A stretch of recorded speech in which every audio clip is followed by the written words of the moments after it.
I never imagined my corner office on the 42nd floor of the Willis Tower would become my prison.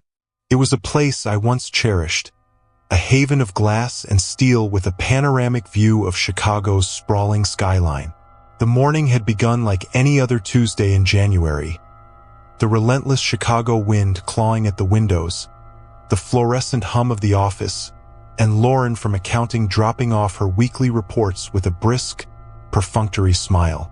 By 2:47 p.m., that veneer of normalcy had shattered. The first hint that something was wrong came as a faint, distant scream, so muffled by the thick glass that I might have ignored it had it not been followed by another, then another, like a rising tide of panic. I stepped closer to the window, pressing my palms against its icy surface, peering down at the tiny figures below. From this height, the people looked like chess pieces, their movements usually deliberate and predictable. But now the board had descended into chaos. Figures scattered across the snow-blanketed streets, their footsteps tracing frantic patterns.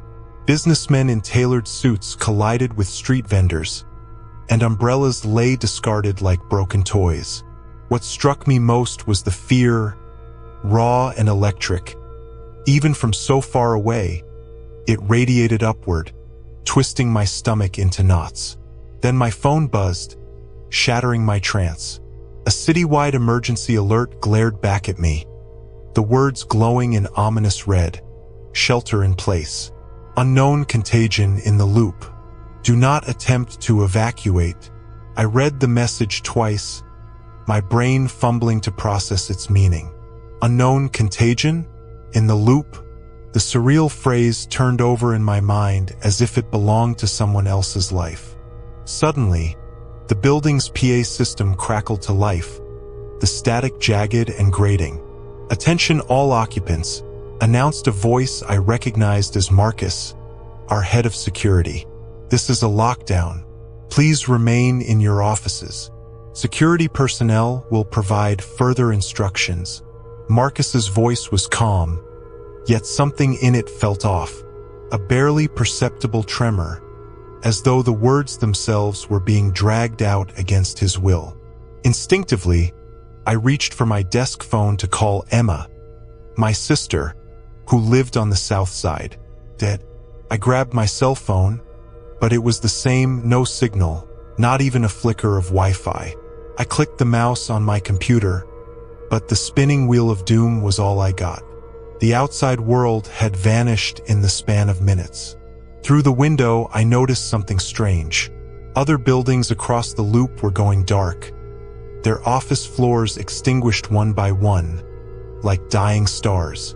The sight made my breath hitch, a cold spike of fear driving into my chest. The temperature in my office began to drop. The faint hum of the heating system was gone, and the January air seeped through every crevice. I rubbed my arms, watching as frost crept along the edges of the glass, spiderwebbing outward. Below, the streets had emptied, or so I thought. Squinting, I noticed movement slow, disjointed, like broken marionettes. The figures shuffled through the snow, oblivious to the cold, their heads jerking unnaturally from side to side. Then the sound came, faint but unmistakable. A low, guttural growl, reverberating up from the emergency stairwell. Pounding on my office door made me jump. "Ms. Reynolds." Lauren's voice was shrill, almost a sob. "They're coming up the stairs. Something's wrong with them. They're not normal." I stumbled toward the door, my hands trembling as I unlocked it. Lauren pushed her way in, her face pale and glistening with sweat. She looked at me with wild eyes, clutching a heavy paperweight from her desk like a weapon. "We need to barricade ourselves in," she gasped. I nodded, already moving. My mind raced as I grabbed my laptop bag, dumping out its contents in a frantic search for anything useful. I filled it with energy bars from my desk drawer, a first aid kit, and a bottle of water. But as I stepped toward the door, I froze. From beyond the stairwell, The sound grew louder, not just footsteps, but a cacophony of dragging feet and strange, guttural noises that seemed almost inhuman. Lauren whispered, her voice shaking. "Do you hear that?" I nodded, gripping the door handle as though it could shield me from whatever was coming. That was when the first shadow appeared in the crack beneath the door. Lauren and I weren't alone. The conference room on the 42nd floor had become a sanctuary for 23 other survivors, though sanctuary felt like an overstatement. The air inside was thick with dread, a silence broken only by the faint hum of phones searching desperately for a signal.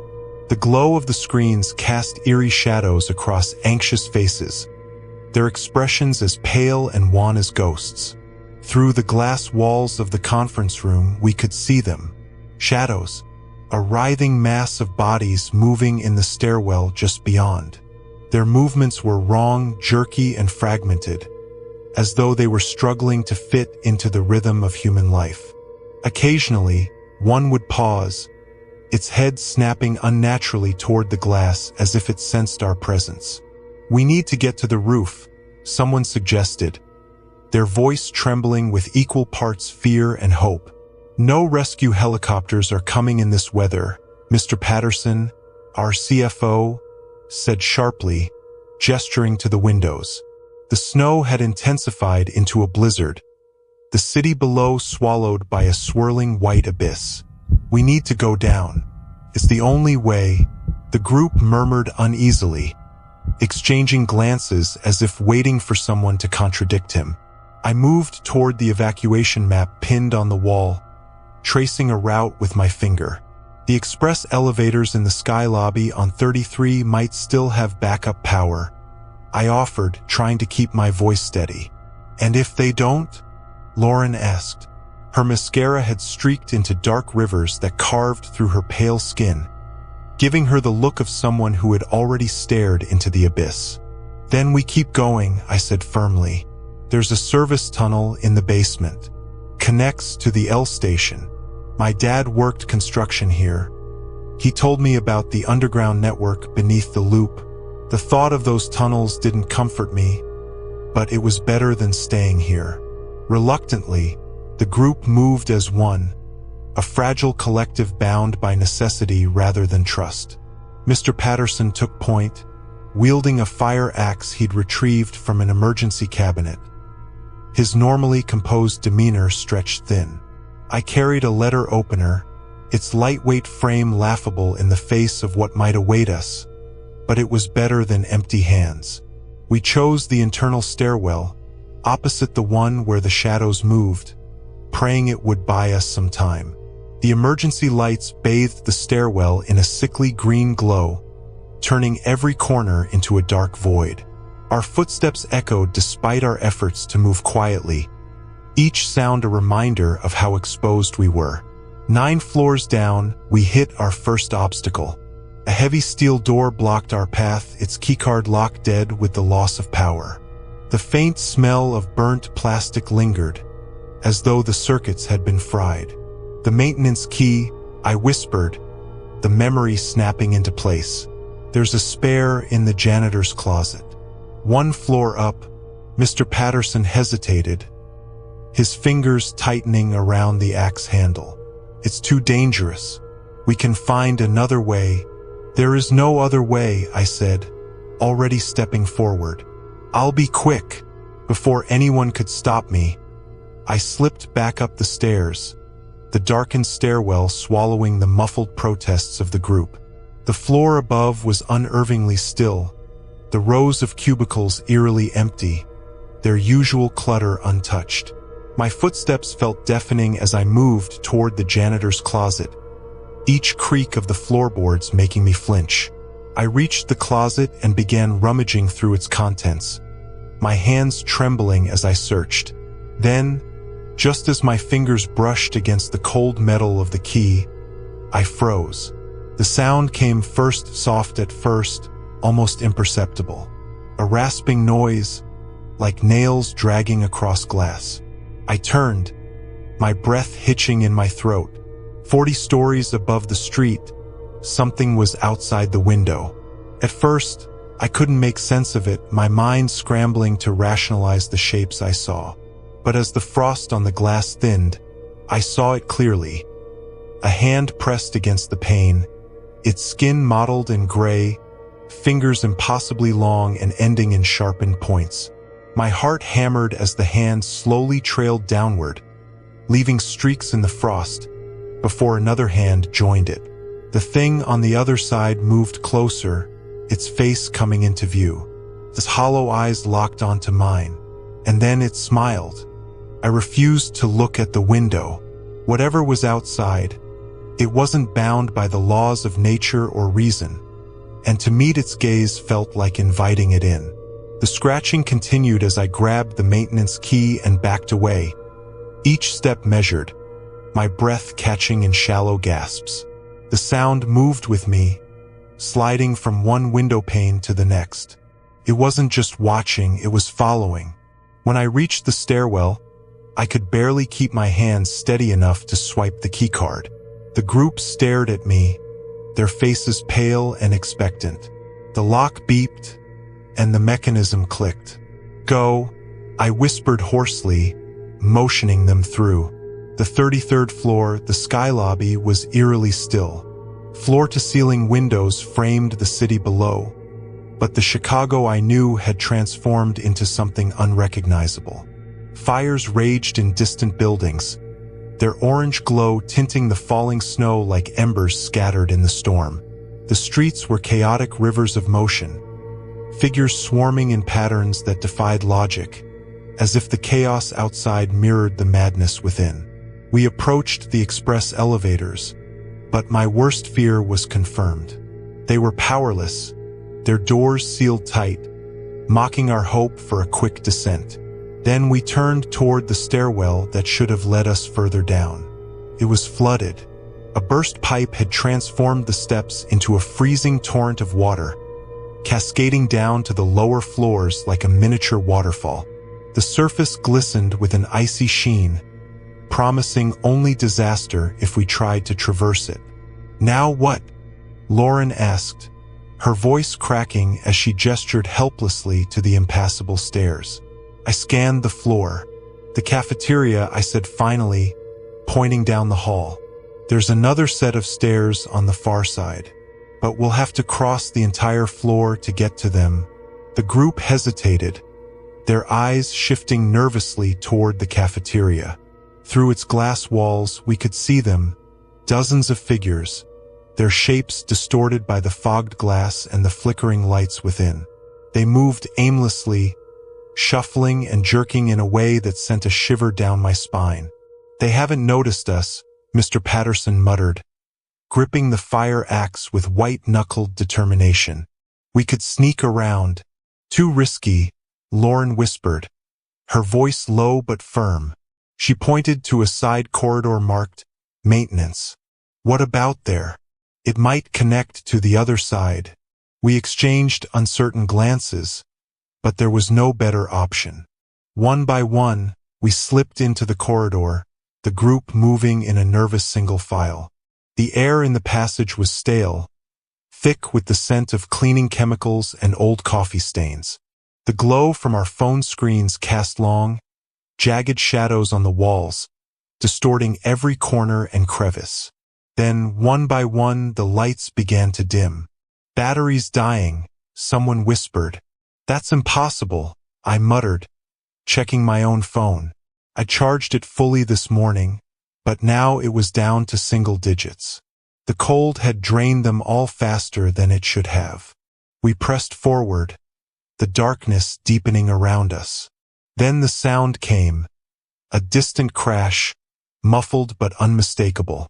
"They found a way in," Lauren hissed, her breath fogging in the cold. Panic rippled through the group. The corridor was too narrow to run. The walls felt like they were closing in, pressing us toward some inevitable doom. The sound of shuffling footsteps behind us grew louder, closer. I ran my hand along the wall, searching desperately for something, anything, that could offer a way out. My fingers brushed against cold metal, The edge of a panel recessed into the wall. "Wait," I whispered, feeling along its edges. "This isn't just a service tunnel." "What are you talking about?" Mr. Patterson snapped, his voice taut with tension. "These panels," I said, my voice rising with a mix of realization and desperation. "They're part of an old mail delivery system. My dad told me about it. It runs the height of the building. These shafts connect every floor." I pressed against the panel, feeling it give slightly under my weight. The faintest draft of air whistled through the seams, promising an open space beyond. "We can use it," I said, turning to the group. "If we can climb inside, it might get us past whatever's coming." A new sound interrupted me. The shuffling behind us had stopped. Something was breathing in the dark. The shaft's walls seemed to close in as I descended, the cold metal rungs cutting into my palms. My breaths came in shallow gasps, every exhale clouding the narrow tunnel. The dim beam from my phone barely illuminated the way down, but the flickering light was enough to keep me going. Above, I could hear the soft scraping of shoes as the others followed. Below, Lauren's whispered curses echoed back up the shaft. When the tremor struck, it felt like the building itself was trying to shake us loose. The metal ladder rattled violently, and I clung to it with all my strength. "Hold on!" I shouted, though my voice was barely audible over the groaning structure. It wasn't just a tremor. The vibrations were too precise, too rhythmic. The sound wasn't of shifting earth, but something slamming into the foundation. A deliberate, unnatural force. "Move faster!" Mr. Patterson called from above, his voice strained. I pushed myself harder, my arms burning as I climbed down, step by step. When my foot finally touched the last rung, I let out a shaky breath of relief. Ahead of me, Lauren and a few others had already forced open the basement panel, their silhouettes vanishing into the darkness beyond. I pulled myself out and turned to help the next person through. The sorting room was vast, its shadows stretching endlessly in every direction. Old conveyor belts and sorting machines stood like monuments to a forgotten era. Dust coated everything, dulling the once shiny surfaces to a lifeless gray. The final member of our group climbed through the panel, and we sealed it shut behind us. For a moment there was silence. Only the faint hum of distant machinery reminded us that we were still connected to the world above. Then came the rumble. It started as a low vibration beneath our feet, growing stronger with each passing second. I crouched down and pressed my palm to the floor, feeling the rhythm through the concrete. The unmistakable pattern of L trains echoed from the tracks below, steady and relentless. "They're still running," I said, my voice breaking the tense quiet. "That's our way out," Lauren said, hope flickering in her voice. But the hope was short-lived. From the shadows of the far wall, a sound emerged, a low, guttural growl that seemed to come from everywhere at once. It wasn't the shrieking chaos we'd heard upstairs. This was different, calculated, predatory. "What the hell was that?" someone whispered. The sound grew louder, accompanied by the faint scuff of movement against concrete. I scanned the room, my phone light barely cutting through the heavy dark. The machines created a labyrinth of blind spots, each one a potential hiding place for whatever was out there. "We have to move," Mr. Patterson said, gripping the fire axe tightly. "The parking garage connects to the tunnels. If we can reach the trains, we're out of here." "But the garage?" Lauren trailed off, staring at the doorway ahead. The darkness beyond seemed to breathe, alive with faint noises, clicks, scratches, and that same low growl. "We don't have a choice," I said, trying to keep my voice steady.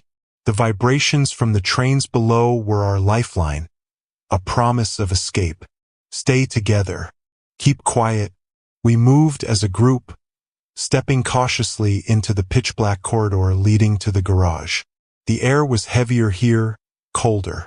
Each footstep felt deafening, the sound amplified by the silence around us. The growl came again, closer this time. I turned my head sharply, but there was nothing there, only shadows. My grip tightened on the letter opener, its dull edge a pitiful defense against whatever might be hunting us. We reached the entrance to the parking garage, and the enormity of the space made my stomach drop. Rows of cars stretched into the dark, their silhouettes broken by the faint glow of emergency lights flickering sporadically. And then we saw them, figures moving between the cars. They weren't shuffling like the ones upstairs. These moved with purpose, their heads snapping toward us as if sensing our presence. One stepped into the light, revealing a twisted, elongated form. Its limbs were wrong, too long, too thin, and its face was a hollow void, no eyes or mouth, only smooth, pale skin. "They know we're here," Lauren whispered, her voice trembling. The figure tilted its head, as if listening. Then it started toward us, its movements unnervingly fluid. Behind it, more shapes emerged, each one more grotesque than the last. "Run," I said, barely above a whisper. No one needed to be told twice. We bolted, weaving between cars, the growls and clicking sounds growing louder behind us. The vibrations from the trains felt stronger now, a constant thrum beneath my feet, guiding us forward. But the exit to the tunnels was on the far side of the garage, and the creatures were closing in fast. As I ran, I glanced over my shoulder and saw one of them leap onto a car, its body contorting unnaturally as it landed. It didn't hesitate, launching itself toward the group with terrifying speed. The exit was just ahead. The train vibrations were almost deafening now, promising salvation. But the question lingered in my mind. Would we all make it? The cold water bit into my legs as we trudged through the flooded garage, every step a battle against the rising current. The air was thick with the stench of mildew and oil, and the sound of rushing water echoed in every direction. The emergency lights flickered, casting eerie, shifting shadows that made it impossible to tell where the creatures might be lurking. Mr. Patterson's screams still rang in my ears, the last sound we heard before rounding the corner to P4. He'd sacrificed himself for us, but the guilt was too heavy to process now. Survival was the only thing that mattered. Lauren was gripping my arm so tightly I thought she might break it. "Keep moving," I urged, though my voice cracked under the strain. The access tunnel to the trains was our beacon of hope, but now the water was threatening to cut us off entirely. The maintenance room was our only chance. I shoved the key into the lock, praying it would work. When the door clicked open, relief washed over me, but it was short-lived. The air inside the room was musty and stagnant, and the faint, rhythmic vibrations of the trains below reminded me that time was slipping away. The ventilation shaft dominated the far wall, its metal grate hanging loosely as if it had been pried open long ago. I stepped closer and felt a draft of cold, damp air rushing out, a sure sign it connected to the subway system. But the shaft was narrow, barely wide enough for an adult to crawl through, and the steep angle made it look more like a chute into the unknown than a passage to safety. "We don't have a choice," I said, more to myself than to the others. Lauren went first, sliding feet first into the shaft with a hiss of discomfort as the cold metal scraped her hands. The sound of her descent faded quickly, swallowed by the tunnel's depths. One by one, the others followed, their movements frantic as the water began to seep into the maintenance room. I went last, my heart pounding as I looked back at the garage. The shadows between the cars shifted, and for a brief moment, I thought I saw one of them. A pale, elongated figure crawling over a sedan, its eyeless face turning toward me. I slid into the shaft, pulling the grate closed behind me. The descent was terrifying. The angle was so steep that I had to use my elbows and knees to control my speed, the cold metal burning against my skin. The air grew damper with each passing second, and the vibrations from the trains became almost deafening. My breathing echoed in the confined space, every gasp amplified in the darkness. Suddenly, the shaft leveled out, and I tumbled onto a cold, wet concrete floor. The others were huddled together, their faces pale and drawn in the faint light of my phone. We were in an access tunnel, a forgotten artery of the subway system. The walls were lined with rusted pipes and electrical conduits, and the floor was slick with water and grime. The distant roar of a train echoed through the tunnel, its vibrations coursing through the ground like a lifeline. "We made it," Lauren whispered, though her voice carried no relief. But I wasn't so sure. The tunnel stretched ahead into darkness, but the faintest glimmers of light suggested an exit, or at least the possibility of one. Yet the air felt wrong, heavier than it should have been. The sound of the trains seemed off, distorted, as if coming from somewhere far beyond the physical world. "Keep moving," I said, pushing myself to my feet. The group followed, their footsteps hesitant. The further we walked, the stranger the tunnel became. The walls seemed to shift subtly, the pipes bending at odd angles. Shadows flickered at the edge of my vision, but every time I turned my head, there was nothing there. Then came the sound, a soft, guttural clicking. It was faint at first, barely audible over the distant rumble of the trains. But as we moved deeper into the tunnel, it grew louder, more distinct. It wasn't coming from behind us. It was ahead. "Do you hear that?" someone whispered. Before I could answer, the ground beneath us trembled violently. The vibrations were stronger than anything we'd felt before, and a deafening roar filled the tunnel. I stumbled, my phone slipping from my hand and clattering to the floor. Its light spun wildly before going out, plunging us into complete darkness. And then, in that suffocating blackness, the clicking stopped. A new sound replaced it, slow, deliberate footsteps. Whatever was ahead of us was waiting, and there was no going back. The maintenance platform groaned under the strain, the freezing water cascading down and pooling at our feet. Every second stretched into an eternity as we climbed the slick service ladder, our breaths forming clouds in the icy air. Lauren's grip never faltered, her determination somehow keeping me grounded despite the chaos around us. Behind us, the sounds of pursuit grew louder. They were in the shaft, their guttural clicks and scraping limbs reverberating through the cavernous space. The first of them appeared at the platform's edge, their pale forms illuminated by the train's approaching headlights. "Faster!" I shouted, but my voice was barely audible over the cacophony. The roar of the train, the pounding of water, the inhuman sounds closing in. One by one, we reached the platform. The train screeched into the station, its headlights cutting through the gloom like a lifeline. The conductor's face appeared in the window, his expression a mix of shock and urgency as he flung the doors open. The first survivors stumbled inside, their clothes soaked and faces pale with terror. Lauren and I were among the last. As I pulled myself through the doors, I glanced back. They were everywhere, crawling over the platform, their elongated limbs moving with unnatural speed. One of them reached for the train as the doors slammed shut. Its claws scraped against the glass, leaving long, jagged marks before the train lurched forward. We were moving. The interior of the train was eerily silent, save for the hum of the engine and the labored breathing of the survivors. No one spoke. The lights flickered as the train accelerated, the city's snowy skyline disappearing into the distance. Lauren's phone buzzed to life, the faint glow casting an odd warmth over her face.